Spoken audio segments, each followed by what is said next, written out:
Goeiemôre vriende, so hier op 'n Dinsdagoggend die 18de November 2025. Ek hoop julle het 'n absolute stunning dag wat voor julle uitstrek. Dit lyk my ons het 'n lekker warm week hierdie week. Kom ons raak net so vir 'n wyle rustig voor die Here.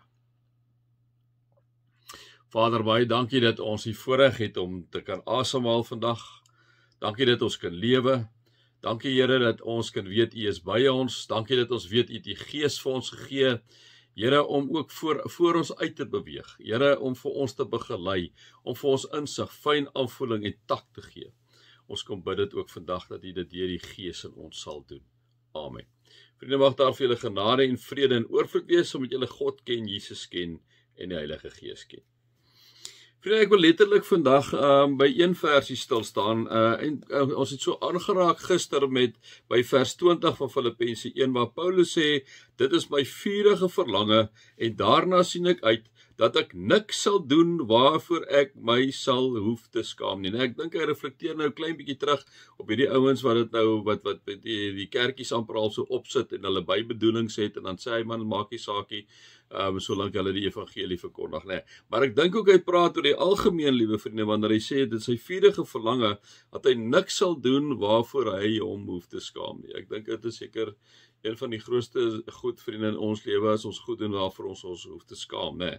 So dit is maar waar hy sê. Dan die volgende vers wil ek een vers wil ek by julle stil staan waar hy sê, ek wil ook nou, soos nog altyd met alle vrymoedigheid, deur my hele wese Christus verheerlik, in lewe en in sterwe. Want om te lewe is vir my Christus, en om te sterwe is vir my wins. Kom ons sê geweer en herhaal hierdie versie. Ek wil ook nou, soos die Here, die tyd wat hy lewe, soos nog altyd, met alle vrymoedigheid, deur my hele wese, Christus verheerlik in lewe en in sterwe. Want om te lewe is vir my Christus, en om te sterwe is vir my wins. Nou vriende, dit is, ek het hier so in my Bybel geskryf, my gebed vir myself. My gebed vir myself. Ek dink, dit is seker een van die gebede wat ek en jy maar kan bid, vriende. Ek en jy kan hom maar opplak en sê, Here, ek kom bid tot U. Here, ek wil graag nou, soos nog altyd, met alle vrymoedigheid, deur my hele menswees wil ek U verheerlik.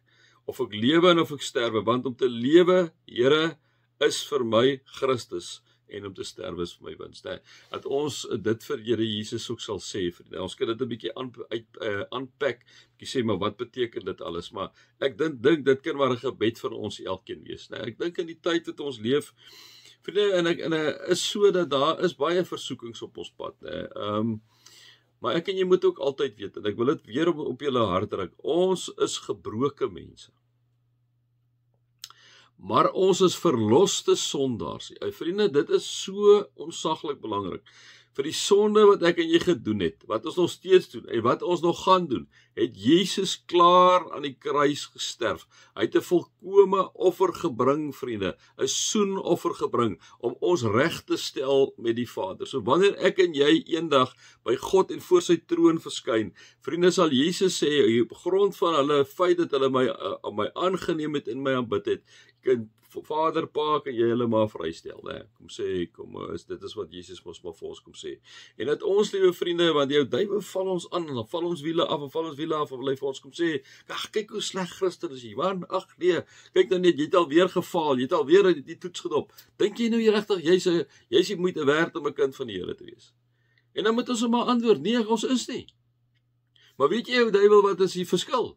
Jesus het klaar vir ons gesterwe, selfs die twak wat ek nou aangejaag het hy klaar gesterwe. Hy het aan die kruis klaar gesterwe vir my sonde. Ja, dit gaan nie daaroor dat ek en jy bewustelik aan mekaar moet verkeerde goed doen, omdat Jesus vir ons gesterwe het. Ek dink, dit is so stupid, Maar vriende, ons vang baie keer bewustelik goed aan wat ons nie moet aanvang. Maar die duiwel gaan vir jou kom kapitel, en weet julle wat doen hy? Hy gebruik daai skuldgevoelens om ons weg te trek van God af. Hy gebruik die skuldgevoelens om ons weg te trek, om ons as kerk die Here te loop aanbid op 'n Sondagoggend. Hy trek ons weg daarvan af. Hy sê, wie is jy nou? Kom sou jy nou in die kerk gaan sit? Kyk wat het jy nou weer aangevang, en wat het jy gedoen? En ag nee, sies man, sê die duiwel vir ons. En ek en jy val vir daai leuen.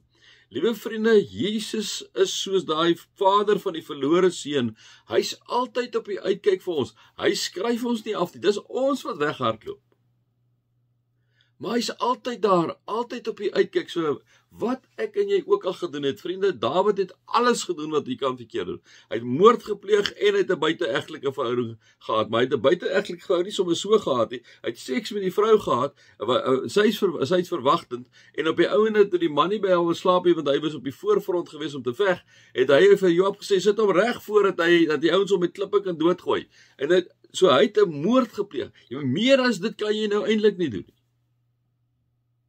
Maar nog was hy 'n kind na God se hart. Nou vriende, dit wil ek vir julle kom sê vandag. Die duiwel sal jou en my kapittel oor die goedjies wat ons verkeerd doen. En wanneer hy dit doen, wanneer daai aanvalle kom omdat jy baie keer ook bewuslik iets verkeerd gedoen, wanneer daai aanvalle kom, dan sê jy vir hom, kom ek net gou vir jou sê. Jesus het vir my gesterwe aan die kruis. Op Golgotha het hy gesterwe. Ons sondes is saam met hom aan die kruis gespyker. Hy is die soenoffer. Hy is die offerlam wat vir ons gesterf het. Sy bloed het vir ons gevloei tot 'n volkomme versoening vir al ons sondes. En liewe vriende, as ons dit vir die ou duiwel ook sê wanneer hy ons aanval, dan kan ons hierdie gebed bid, dat ons dat so saam met Paulus bid en sê, Here, ek wil nou soos nog altyd, met alle vrymoedigheid, Here, ek het vrymoedigheid, omdat U vir my gesterf het aan die kruis. Here, omdat as God die Vader na my kyk hy deur U wat die offer gebring het, vir my, soos nog altyd met vrymoedigheid, deur my hele wese Jesus verheerlik, en in lewe en in sterwe, want om te lewe is vir my Christus, en om te sterwe is my wins. En vriende, die groot ding met versoekinge en die goed, dit nou weet ons nou ons maar almal, ons moet by die Here wees, ons moet 'n lewende verhouding met hom hê. Liewe vriende, wanneer ek en jy 'n lewende verhouding het, dan begin die Gees al hoe meer deur ons werk, en vat hy goeders weg, wat ons baie keer wegtrek van die Here af, né? So die vrugte van die Gees begin hang, wanneer ek en jy in 'n lewende verhouding staan met God. Dit is die crucial ding, vriende, want wanneer ek en jy dit doen, kom ons nader aan God, nader aan Jesus, en die Heilige Gees wat in ons is, begin ons al hoe meer transformeer om na die beeld van God te wees. Mag jy of jy lewe of jy sterwe, soos Paulus sê, alles vir Jesus doen. Ook vandag, hoe jy praat met mense, hoe jy omgaan met mense, moenie skinder nie, moenie sleg praat van iemand nie, praat en sê net iets wat mooi is van mense, né? En vra vir die Here om jou te help ook op hierdie pad, want dit is maar 'n pad van heiligmaking, pad van heiligmaking, om al hoe meer en meer soos Jesus te wees. My 5 sent vandag. Mag julle God se liefde ervaar, sy genade ervaar en sy teenwoordigheid ervaar. Amen.